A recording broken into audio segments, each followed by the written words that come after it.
যাদের হৃদয়ে আছে আল্লাহর ভয়, তারা কভু পথ ভুলে যায় না।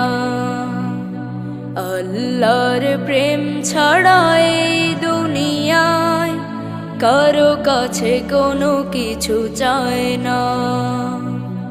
দিন কায়েমের পথে যারা অবিচল, তারা হলো আল্লাহর প্রিয়জন।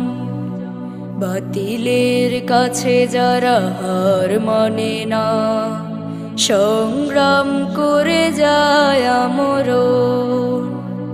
দিন কায়েমের পথে যারা অবিচল, তারা হলো আল্লাহর প্রিয়জন।